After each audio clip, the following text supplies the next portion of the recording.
Hey, what's going on, guys? It's me again, and welcome to another, I guess, update, if you will, on the 1964 Dodge Custom 880. Today, I'm going to be kind of mostly discussing things on, what is it? Recently, I'm starting to have this issue where I'm getting like this consistent misfire at wide open throttle, 5,200 RPM, or even at cruise also. It kind of stumbles and pops. You can hear it subtly, and it goes like me bum, you'll kind of hear it occasionally. Anyway, so yeah, at wide open throttle it's quite noticeable, because if you keep down the throttle and it starts to pop and you still keep the throttle down, it gets worse and it makes a big black smoke out the back. And I have the carburetor tuned correctly, so that shouldn't be the issue. I cleaned out the carburetor also, and there was like a piece of wood. Yeah, there's like a piece of like a wood chip or wood inside the carburetor flow bowl that was blocking passage to one of the, I believe, veins or pathways where the fuel flows. Anywho, so I'm going to be checking some things here, but I suspect it's related to the timing chain. And this timing chain is most likely quite well worn by this time, because the odometer stopped at 93,000 miles, and that was like 2 owners ago, and I'm the third owner, so I believe it's well over 120,000 miles right now. And I hear that with a car like this, probably 60,000 or maybe 80,000 miles was like the area where the timing chain was kind of pretty well worn. Well, for these vintage cars, So I looked at, here's a few things I look at. The spark plug wires and the points. The points were kind of corroded, so I kind of cleaned them up. Thankfully, the gap was kind of more snugger, I guess, more snug than I thought. So I didn't really adjust the points at all, because it was already good enough. I believe the point gap was 0.017 or something like that. It was like 0.016, stuff like that. So it's got still enough of a gap for it to, still work. Anywho, I checked the ignition coil, good. Checked the rotor. Rotor was kind of corroded, so I cleaned that up also. Also, I forgot to mention that I don't think the distributor shaft or the bushings are worn, because this button, or whatever you want to call the rotor, barely moves. Does not, doesn't move at all. Aside from that obvious clicking that you guys heard, that was me pulling up and down on it. I heard that the misfire at around 5,200 RPM could be caused by that, but this one is pretty tight. And the rotor itself is pretty tight. And the lobes, you can see there, the lobes look pretty good. Like, I wouldn't say they're worn out or anything, but yeah, looks pretty good to me. Who knows, maybe someone smart out there, they could chime in and say, hey, that kind of wear is some cause for concern, or that noise is cause for concern, or even any rattle is cause for concern. Anywho, I think that's pretty fine. So I don't think that's where my misfire problem is coming from, unless it's the ignition switch. Now that kind of complicates things. But aside from the test that we're going to be doing today, the timing chain will sooner or later need to be replaced. And I believe the main thing that I'm kind of thinking is something that's timing related, like with the timing chain. So today we're going to be checking that, checking the slop and slack inside the timing chain, and I guess we'll go from there. To get started on this kind of, I guess, troubleshooting right now, I guess, will be I'm a little bit dyslexic, so I can't really read that number. It's 1 1/4, I believe that's what it is. We need one of those sockets so that it goes onto the crank pulley bolt or your crankshaft bolt. Varying size of ratchets, something like that. And I'm gonna get an extended one version also. And a 3/8 to a half inch drive. Because this one is half-inch drive, and I don't really have anything smaller than the 3/8 to fit on like this massive socket. Also, I forgot to mention, I believe the remote start switch is very optional, but you can still use one of these so that you can rotate the engine until it becomes a top dead center, which that's what you need to kind of test the slack on the chain. But I'm going to be using the the remote start switch for the ease of testing.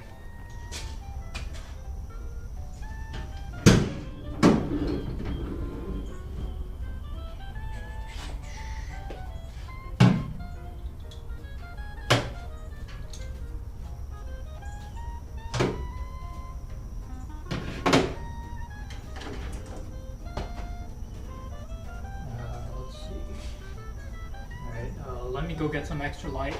Alright, so the connection for the remote start switch is as follows if you are using one. So the starter is down there if you can see that. Alright, let me see if I can set down the flashlight right there. That's good enough right there. There we go. So one lead of the remote start switch goes down onto the big terminal, and it's actually kind of straightforward because it says a big terminal, because the big terminal, well, there's only one big terminal on the starter, and there's another one there. I mean, there's another terminal that's below the big terminal. It's the small terminal. You need to connect it there. So connect your other terminal. You just kind of have to feel your way around here. Goes on there. There you go. Now when we press this switch, it's going to rotate the engine. Also, I forgot to mention that a while back I forgot to get the footage, but I did indeed rebuild the old original Chrysler starter, put new old stock parts in, so it's technically original. But aside from that, listen to this awesome Chrysler starter, eh?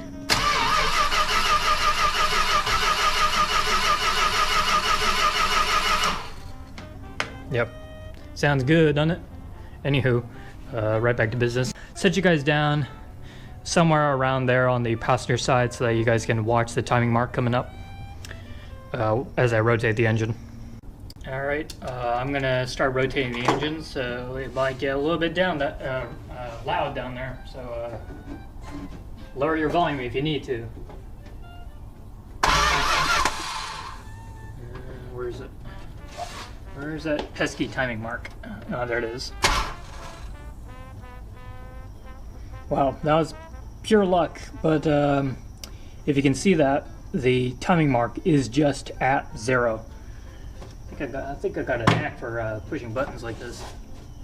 Now you guys are gonna come back up here and watch me rotate the crankshaft by hand with the ratchet backwards just a little bit, so that you can watch the distributor rotor if it moves or not. If the crankshaft moves and then there's no loss of motion in the distributor, then your timing chain's fine. But if there's excessive movement of the crankshaft, degrees I guess, before the rotor starts moving, well, that kind of points toward that your timing chain is about to go kaplooey, or out of center, I guess. So once again, I hope you guys did see that the timing mark is just at 0. It's just out of view. There you go. You see that? And it's just at 0. It's kind of cramped down here. So.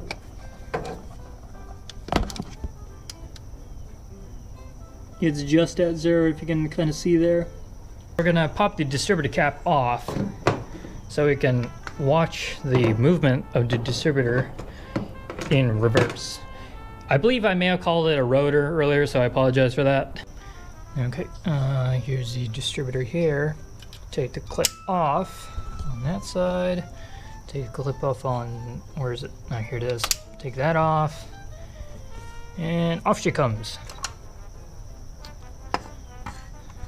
So once again, we're going to rotate the crankshaft backwards or counterclockwise until the distributor starts moving, and wherever it stops, or wherever the whenever the distributor starts rotating, we're going to take a reading of where the crankshaft rotation degrees is, or degree marker is. If it's, I believe the manual calls for 11/32 of an inch, so that's not much. If it moves more than that, well, you have a worn timing chain. But I'm guessing with an old engine like this, it's going to be well worn. Okay, so I'm going to be backing off the crankshaft a couple of inches or so until the distributor starts rotating. I'll kind of show you guys how it works in this first cycle, and then the second time I'll show you when the distributor moves. Okay, I believe we got the nut or the crankshaft bolt just right there, or we got the socket on. So I'm going to rotate the crankshaft backwards until I see the distributor start rotating.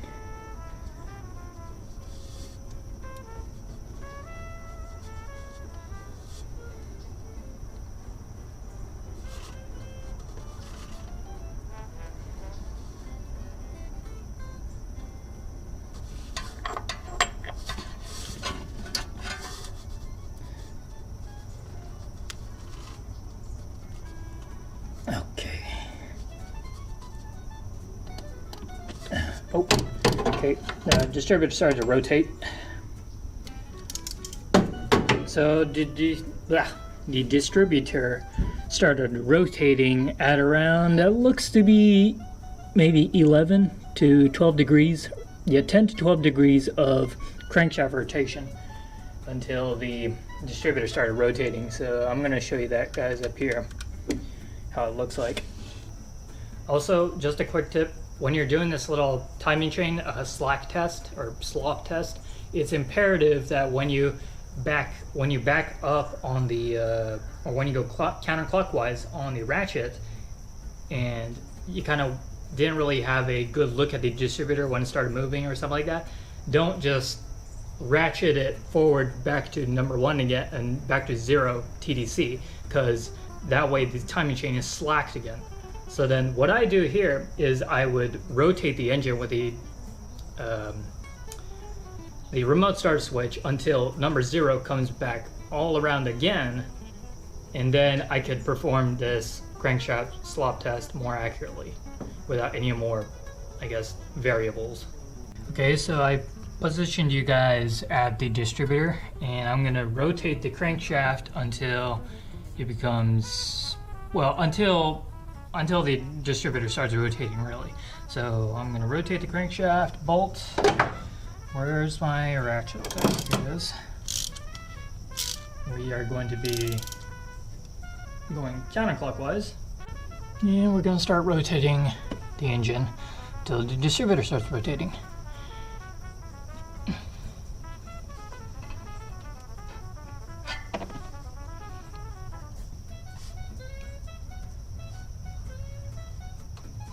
No movement yet. Still rotating. Oh, okay, so I'm not sure if you guys saw that there, but it just started to move. And I'm gonna take a look at the timing mark and see where it's at. From first glance, yeah, I think this is a very, very worn timing chain. That looks to be 14, maybe 10 to 14 degrees of crankshaft rotation until the distributor starts rotating. Oh, hell no! Okay.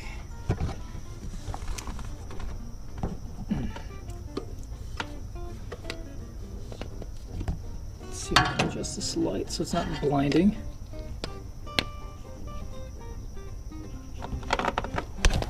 See if I can squeeze the guys back here. There you go. See that? That looks to be maybe, I'm probably going to go with maybe 13, maybe 12. So 10 to 13 degrees of crankshaft rotation until the distributor starts rotating. Yeah, that's warm. That's more than the 11-30 seconds that the factory service manual calls for. So that's a pretty, I guess, a quick and dirty way of determining if you have timing chain, slack, or slop. And in this case, I do, because that's way more than 11-30 seconds of movement. Way more than that. So, like the service manual calls for.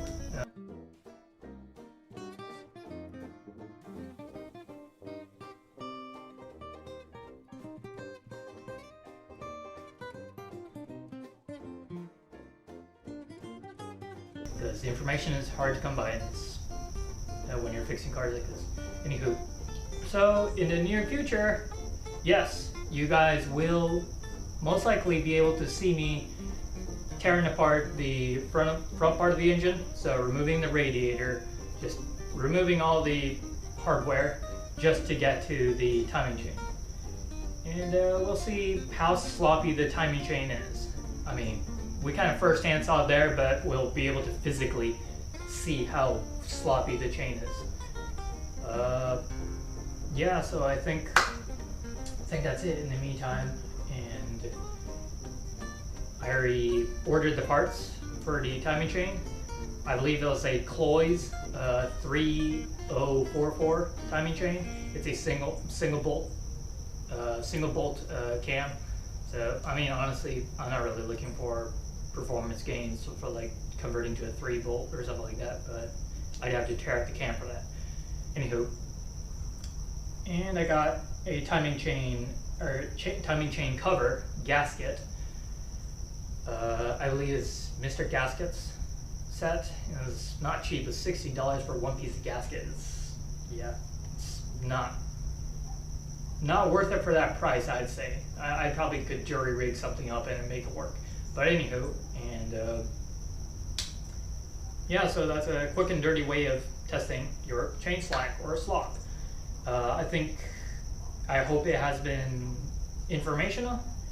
If you have a big block Mopar out there, this is a 361, by the way, for the newer viewers. I believe it's pretty much the same 383, 400. I think the 350 big block that was manufactured in 1958 or so, something like that. They're pretty much the same family of big blocks. They're B-type. No RBs in here. I'm not sure if that would matter, but hey, that's some information for you. Anywho, please comment, rate, subscribe, and I guess, yeah, see you later.